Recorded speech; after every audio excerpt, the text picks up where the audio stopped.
Hey and welcome back. Before we dive in, I just want to let you know this story might feel a little more toned down than usual.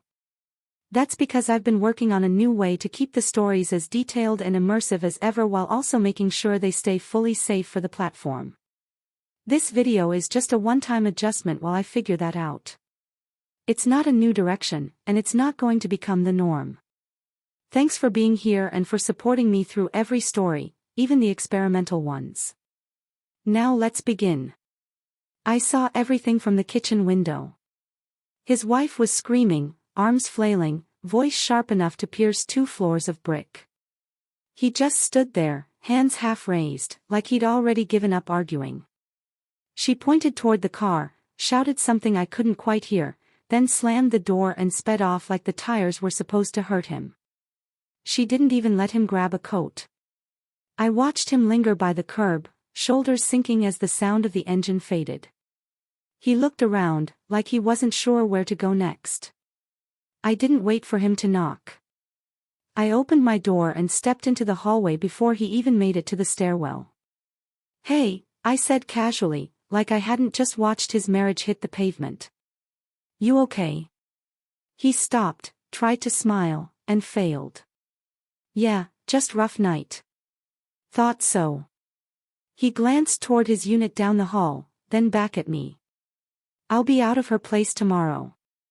Probably just crash in the empty one for a while." That's when I leaned on the frame, crossed my arms, and tilted my head. "It's not ready.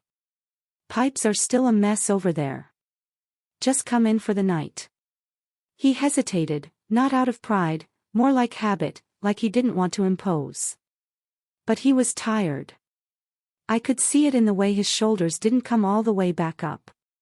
So I stepped aside and let the silence invite him in. The lights were soft, the couch was clean. I grabbed a blanket from the hall and tossed it down, like I hadn't already planned for this.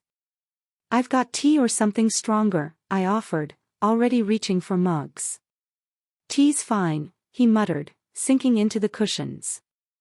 I handed him the cup and sat across from him, like it was normal, like I hadn't imagined this exact moment a dozen different ways. "You can stay here tonight," I said gently, "till you figure things out." He nodded, took a sip, then set the cup down with both hands, like it gave him something to hold on to. He didn't say thank you. He didn't have to. As I stood to head to my room, I caught the way his eyes followed me, quick, then gone, like he didn't mean to look, but he did. And that was enough to tell me I hadn't made a mistake. The house was quiet after midnight, but I didn't sleep.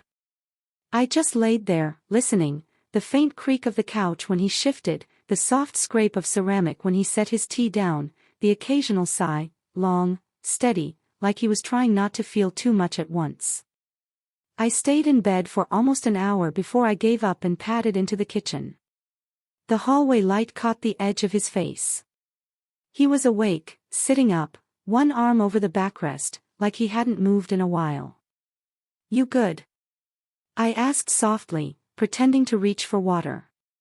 He turned toward me, eyes a little red. "Yeah, just thinking." I nodded, leaned against the counter. "Sorry if the couch is stiff. I should have offered you the bed."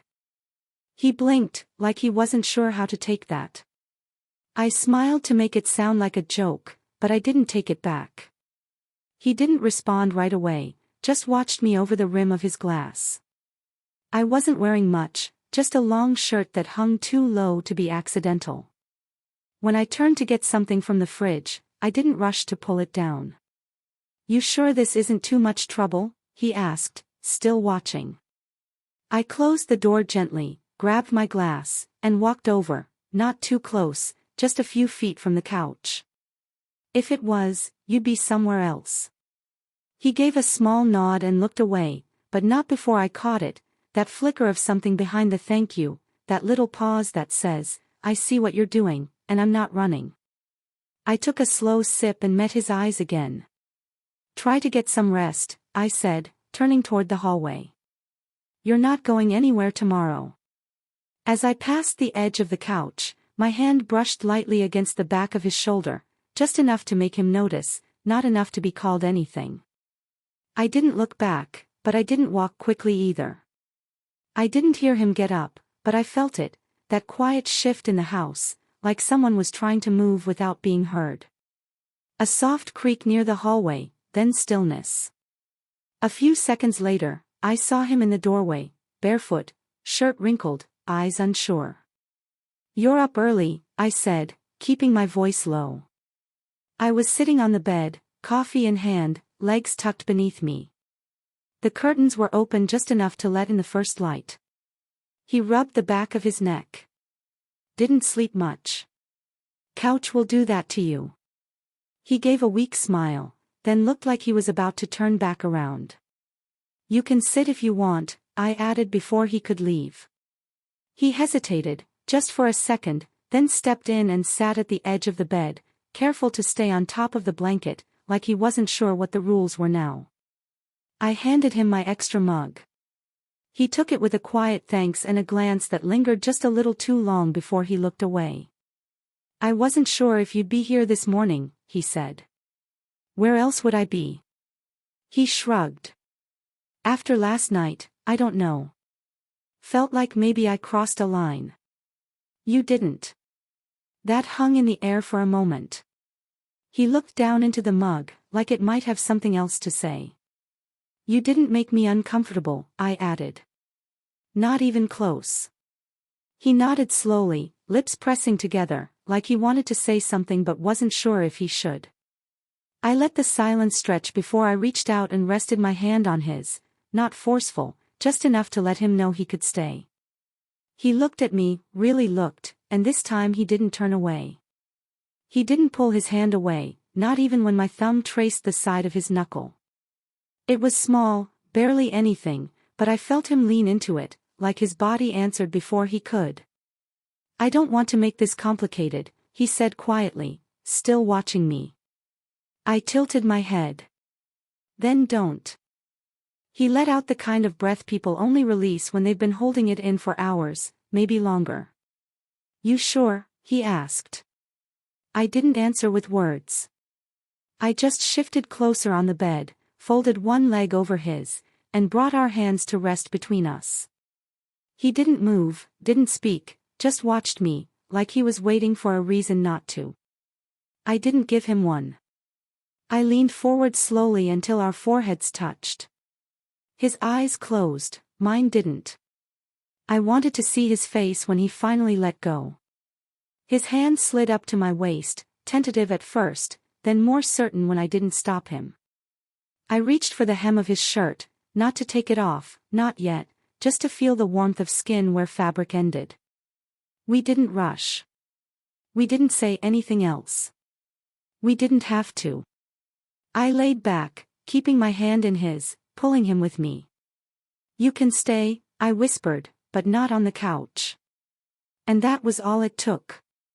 The second night felt nothing like the first. There was no couch this time, no tea, no small talk, just the quiet rhythm of our breathing in the dark, the warmth of him beside me, and the kind of silence that made everything feel louder. He was lying on his side, close enough that I could feel his presence through the stillness. We hadn't touched yet, not in any real way, just the kind of closeness that lingers with intention. I turned toward him slowly.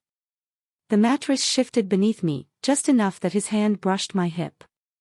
He didn't move it, neither did I.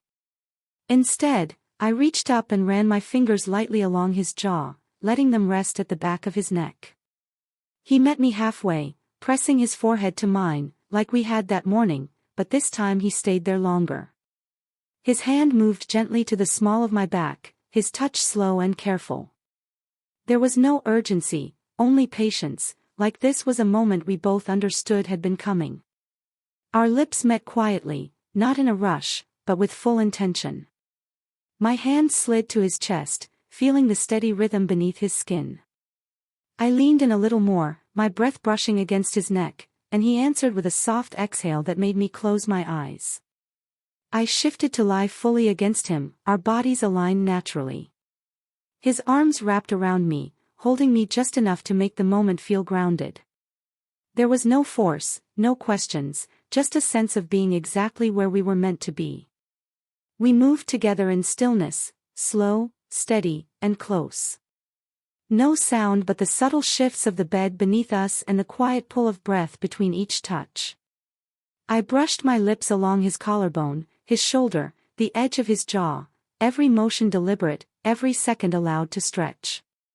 His hands moved gently along my back, across my waist, pausing now and then, like he was reading a story written into my skin. I let him.